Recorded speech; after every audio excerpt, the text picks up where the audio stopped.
Well, hello, Solid Ground. It is so good to be with you. I've been looking forward to this for ages. You might not know this, but to preach at Solid Ground is on my bucket list. I've done it once before, and Graham was still leading it, but I have been longing to get with you on biblical proportions, just to hang around Solid Ground, Dollenberg, what God is up to in your midst. And we were this close.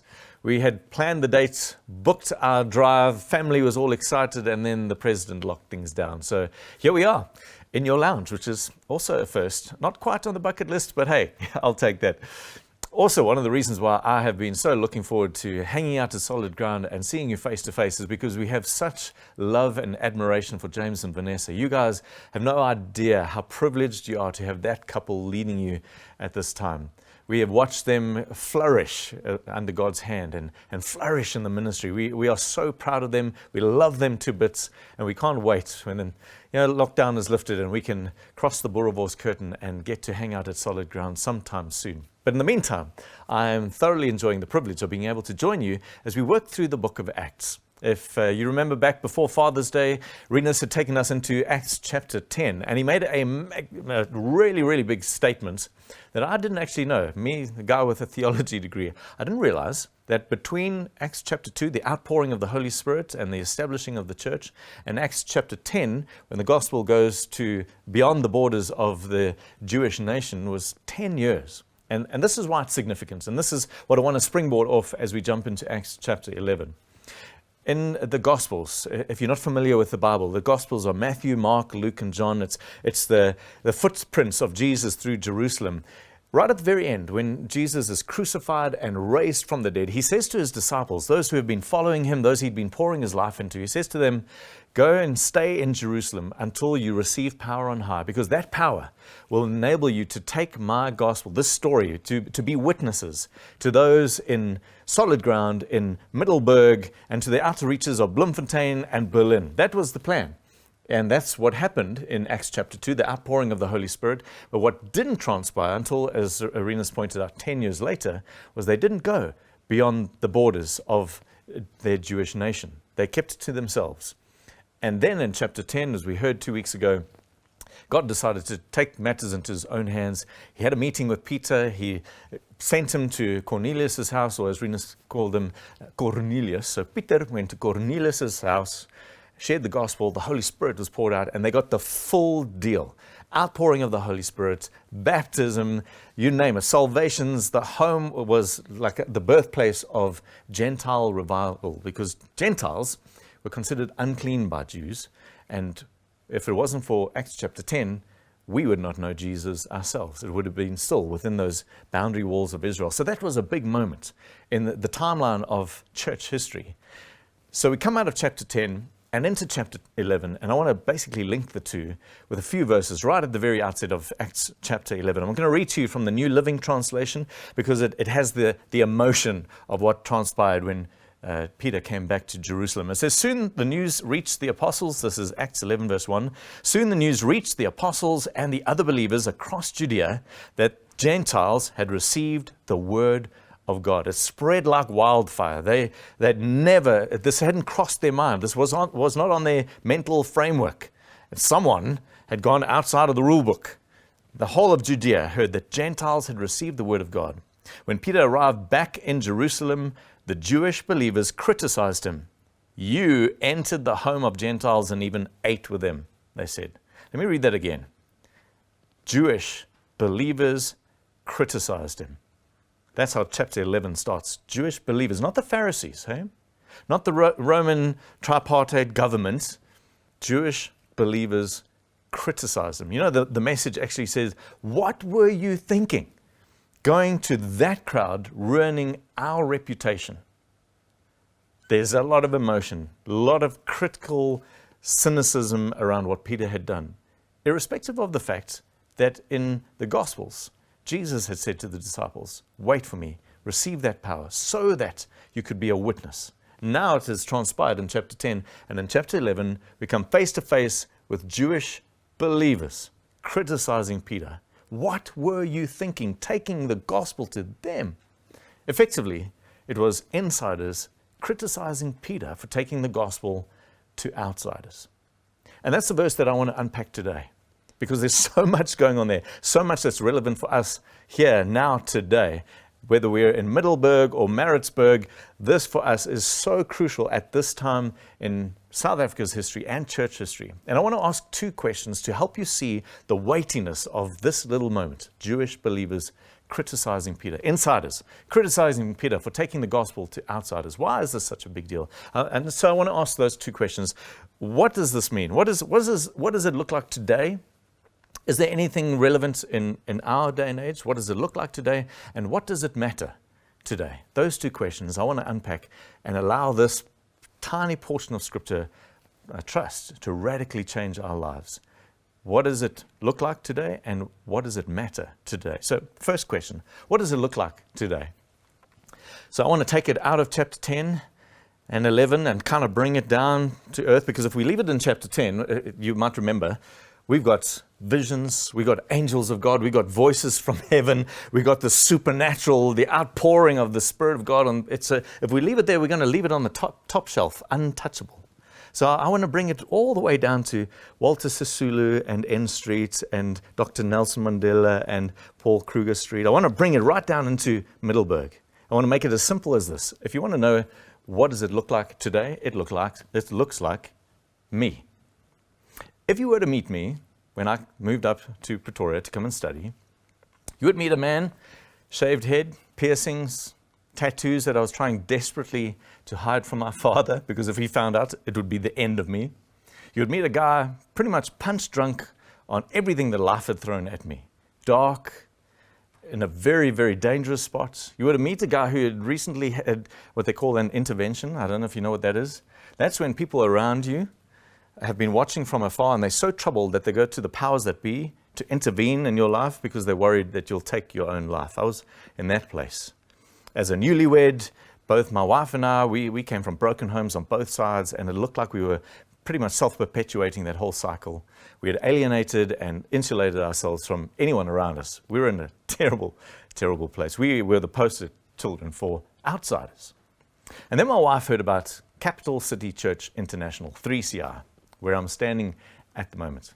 And she decided she was going to go. I wanted nothing to do with it. She went for about 3 months before, I suppose there was nothing on TV, or for whatever reason, she eventually dragged me along with her. And after one service, I said to her, thanks, but no thanks, it's not me. And she would come back from church every Sunday with stories and what was preached on and what she enjoyed, and encourage me. And I'd say, thanks, but no thanks, probably for about 3 or 4 weeks. Before eventually, I just thought, okay, well, again, nothing on TV, let's go out for, church and dinner. Went to church, and that was my Acts 10:11 moment. And it radically changed my life. But not in the way that you'd expect. See, what happened was, there was a moment, I was at church, the service was over, and I was having a conversation with a man named Rob. And I was speaking to him, and as the conversation transpired, I don't know if you've ever had these moments. I have a few of them. Unfortunately, it's the way my mind works. But it's sort of like, you see the mouth going and you hear this mumble, but my brain is busy trying to process what is going on. Because Rob was talking about things about me, my wife, my background, that he would only know if I'd met him before.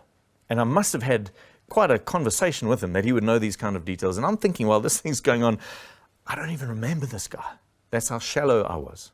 But he knew these details, and I did not know what to do with it. I didn't know what to do with his warmth, his kindness, this insider connecting with this outsider and loving and caring and listening and paying attention and following up. And a month later, still remembering my name and these details, I did not know what to do with it. I didn't know what to do with a couple in front of me that turned around and started a conversation. And another guy who a few weeks later invited me to his 40th birthday. I was barely 30. And the people, when we arrived there, were literally, it was like this inner sanctum of family members and us. And I barely knew his wife. I did not know what to do with that because I was so shallow.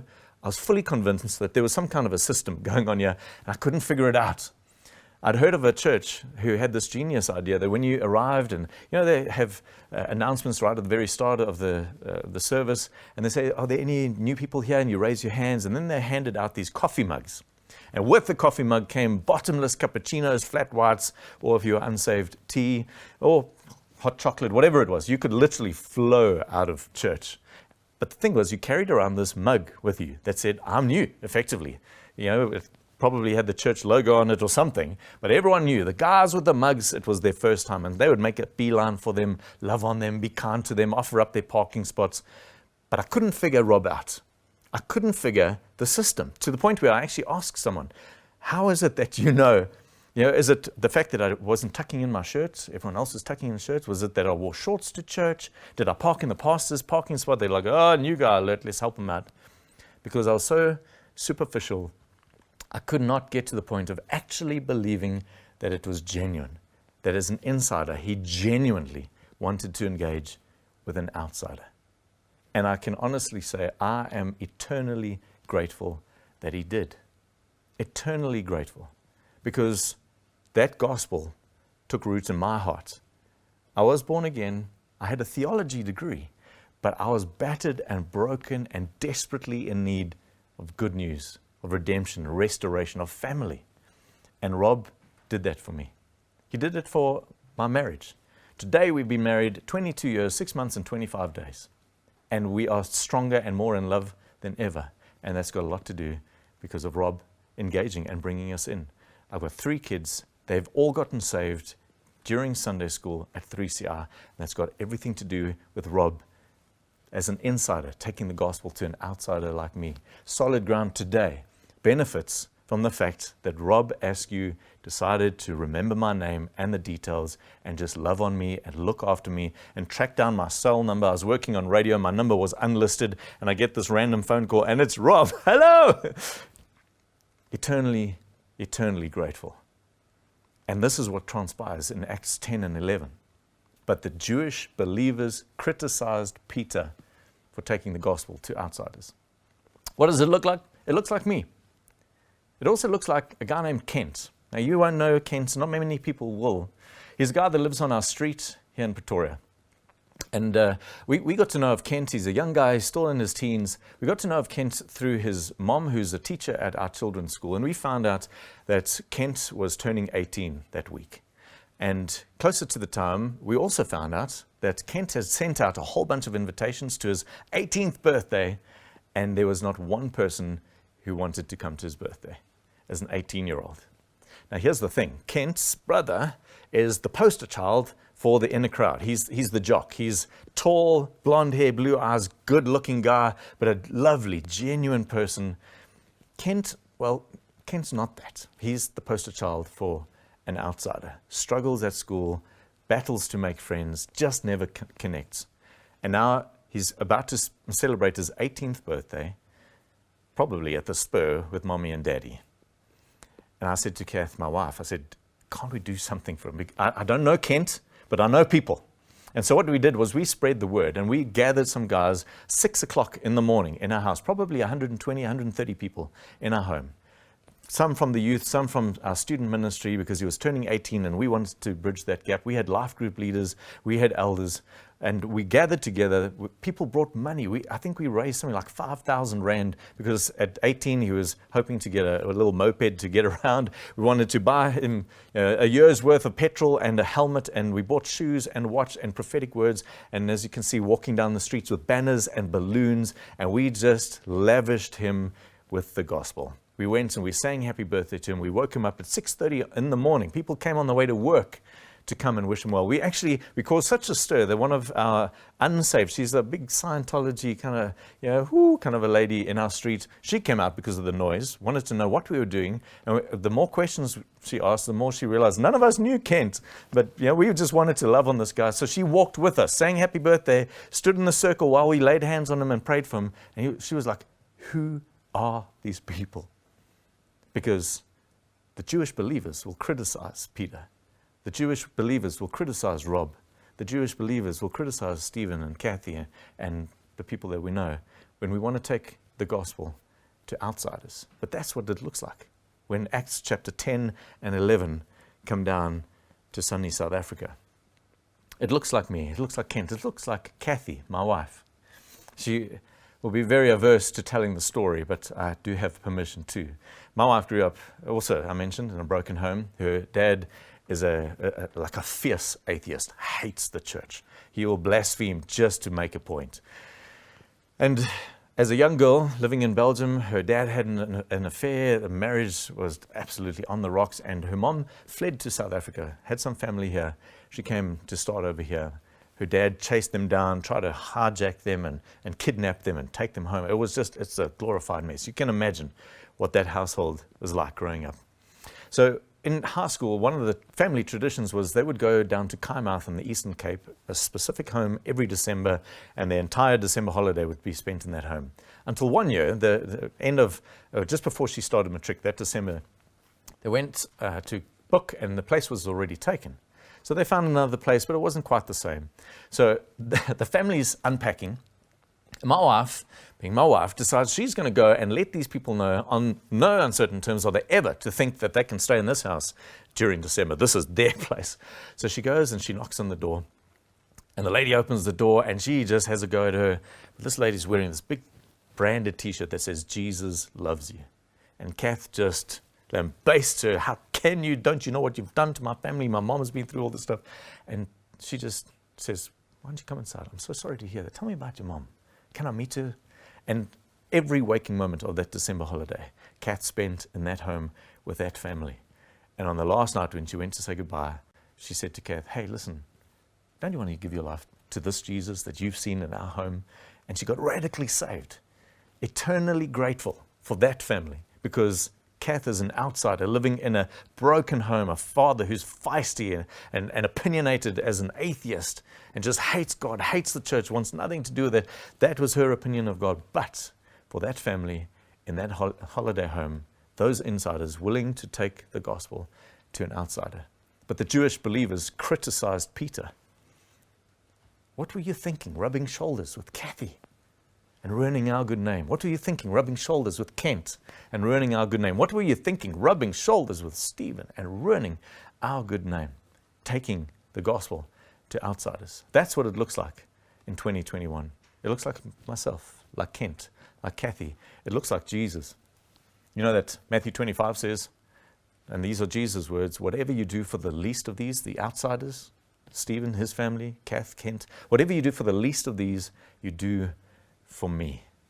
That's what it looks like, even to the least of these. You know, I heard recently that Beethoven, when he was in his 20s, he started losing his hearing. By his 40s, he was stone cold, properly deaf. And yet he still continued to compose. And apparently they say that in his 40s, when he released his music across Europe, he had these constant standing ovations. People would just lift the roof off with applause. But because he was deaf, he couldn't hear a single clap. And the biographer made this statement, I'll never forget it. He said, and still, Beethoven continued to compose in silence. And that's what Acts 10 and 11 call us to. In spite of the fact that Jewish believers criticized Peter for taking the gospel to the outsiders, chapter 10 calls us to compose, to continue to compose in silence. Compose that worship, that hymn of praise, that sweet-smelling fragrance to the God who gives us the good news.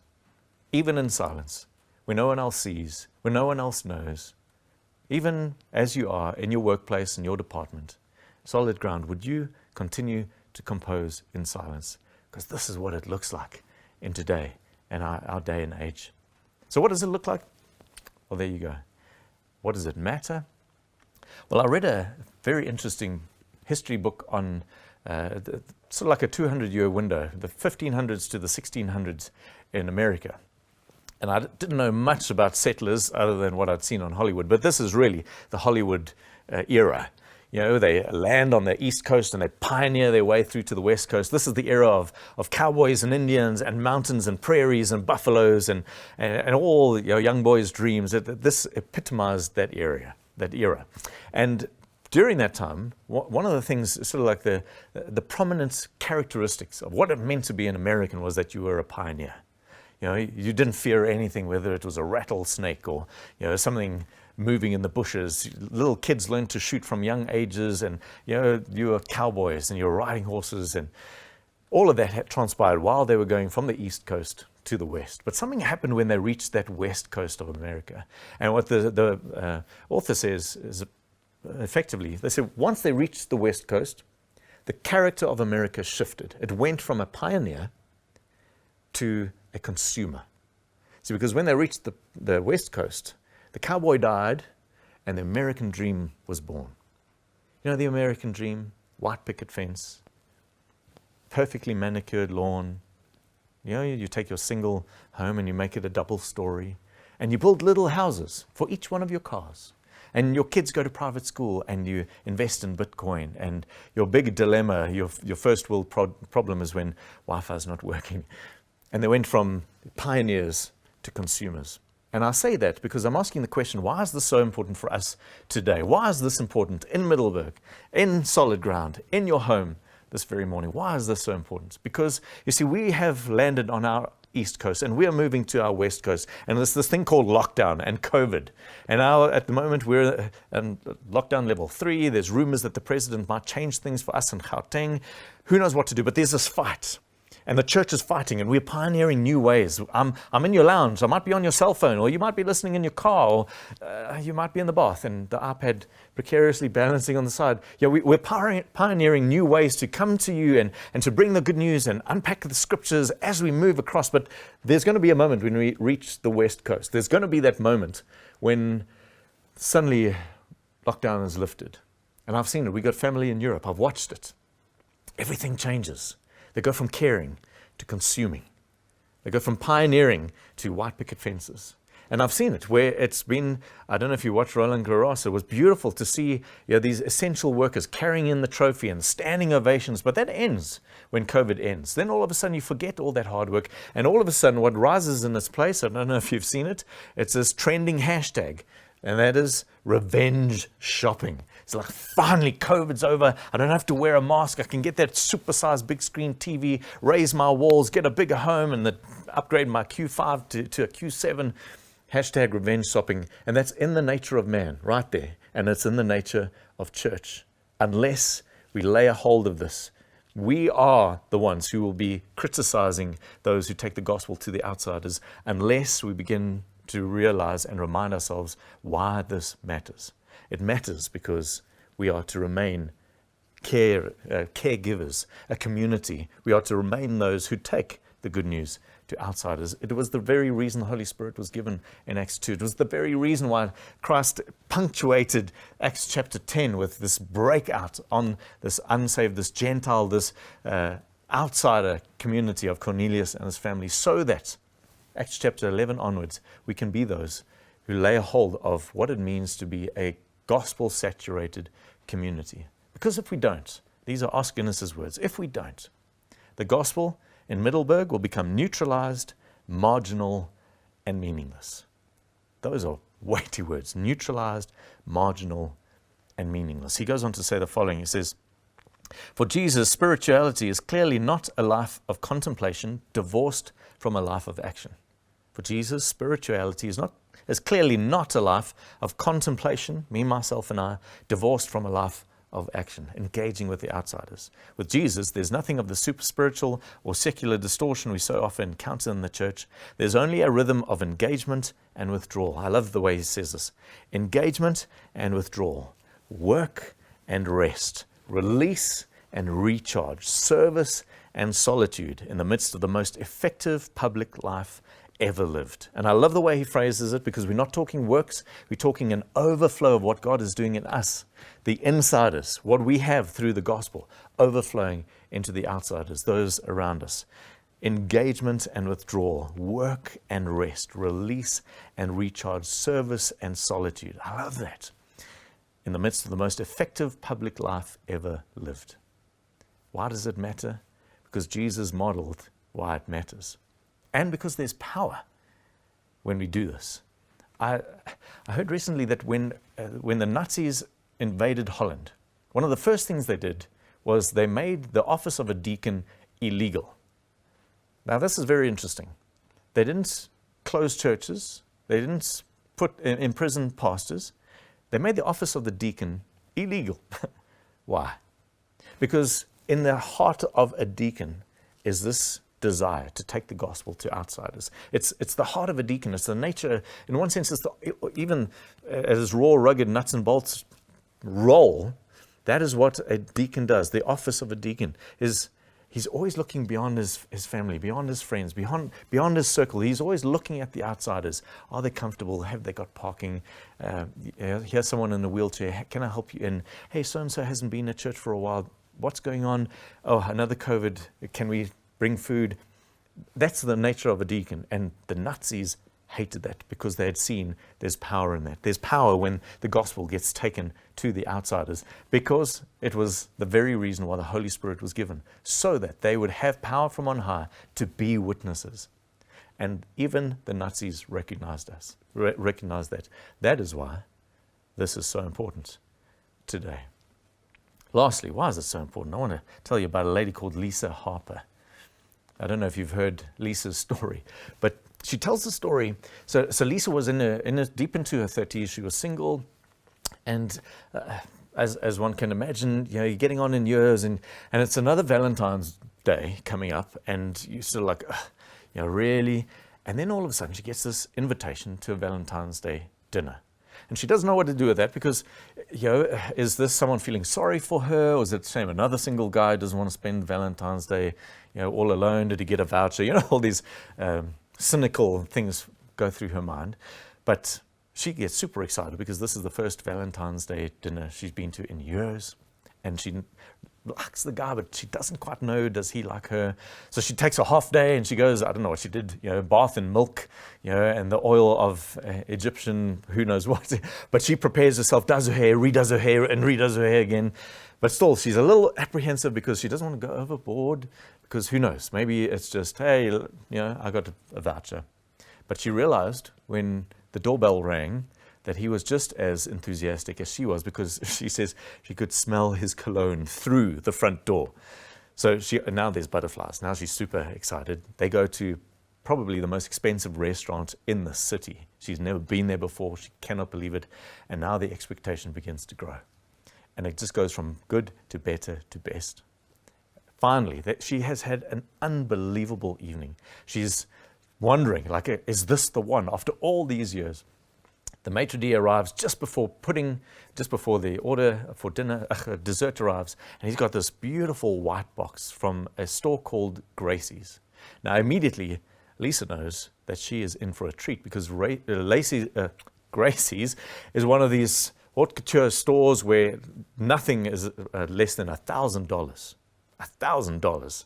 And here's something as a gift from him to her. She's feeling terrible because she hasn't even brought a breath mint for him. They're going like, what? No, I can't. And he's like, please, this is not about me. Tonight's not about me. It's about you. I want you to open it. And she's like, no, I'll just take it. He's like, please open it. So she's now just swooning. She opens it up. It's the most gorgeous dress in this box. And he says, try it on. So as any lady would do, she's already scouted the tag and seen that it's actually like 3 sizes too small for her. So she's like, no, I can't do it now. You shouldn't have, really. I can't accept this kind of gifts. But I've been told she's in this nanosecond processing of trying to figure out, well, if I return it there and I mention his description, maybe he bought it recently enough that they'll remember this guy who came and bought a dress, and they'll know that it hasn't been used before, the name tags on, and how do I, that way I can circumnavigate him finding out that I've had to exchange this thing. And this, she's sort of doing my version of the while he's processing all of that. And then she hears these words, try it on. And so she starts faking this whole COVID cough and excuse after excuse, because she doesn't want to tell him it's the wrong size. Eventually gets to the point where she can do nothing else, but she says, I'm so sorry, but this is a size too small for me. And she leans over, he takes her hand, gazes into her eyes and says to her, you know what, I know exactly what size you wear. Because they had played tennis about 4 months prior to the date that he'd been planning. And he said there was a stage, there were a whole bunch of friends who'd gone and played tennis, and he had snuck past, seen the size on her jacket. He said, I know exactly what size you wear, and that it's 3 sizes too small. He said, but here's the deal. And he grabs her hands and he leans in, and he says to her, I'm convinced that if you are able to lose enough weight to put on this dress, I'm convinced that I'll be able to fall in love with you. Now, I've asked the question, why is it important that we take acts 10 and 11 into the streets. Why is it important that we, as Solid Ground, as people living in and around Middelburg, take the gospel to outsiders? This is why it's important, because you are surrounded by a city that is convinced that God is like that man treating Lisa the way they think God treats them. You are surrounded by people who are convinced that God looks at them and goes, well, if you could just clean up your mess a little bit, I think I can love you. Your city that you live in, your day-to-day department, your office that you work in, maybe even the family members that you rub shoulders with are convinced that that is what God is like towards them. The single moms think that God looks at, well, if you can just stop your whining and suck it up a little, life's not that bad, then I might love you. The racially discriminated, if you could just, park that thing and can we not deal with this, then maybe I can love you. If you can just overcome your background and your past and your guilt and shame, if you could just lose that weight, I'm convinced I can love you. And they need to know the God that walks the streets of Middelburg is the same Jesus that walks the streets of Jerusalem, the same Jesus who gave his Holy Spirit so that they could hear the gospel. Because Romans 10 says, how will they know? How will they ever call on the name of Jesus to be saved if they don't believe in him? If they think that he's like that guy that took Lisa on a date? How will they call on him to save them? They will never get to that point. And how will they believe in him if they aren't told? And how will they ever hear unless someone goes beyond the walls and shows them this is the Jesus who gave his life for you? How will Middelburg ever know? How will your department ever know? Unless they get to meet Jesus face to face through your hands, through your heart, through your home. But the Jewish believers criticized Peter because he took the gospel to the outsiders. And my charge to you, Solid Ground, in this time, when our walls are higher than they've ever been, when we have literal masks up in front of our faces, when we have walls and barriers and people hiding because of their pain behind these high walls, would you show them Jesus? Because unless we are those who go beyond these walls, as Oscar says, the gospel will be neutralized, marginal, and meaningless. And my charge to you is, would you lay a hold of these outsiders? Because on the other side of your obedience, on your other side of your meal, your good morning, your offering a parking spot, your stopping to care, your visiting, on the other side of that act of obedience, people are waiting. Stevens are waiting. Kents are waiting. Kathys are waiting. Jesus says, what we do to the least of these, we do to him. Even our Heavenly Father stands with bated breath as he gives us this gospel and says, go into all the world, baptizing them, making disciples, filling them with the fullness of who he is, because it is our gift to the city that we live in.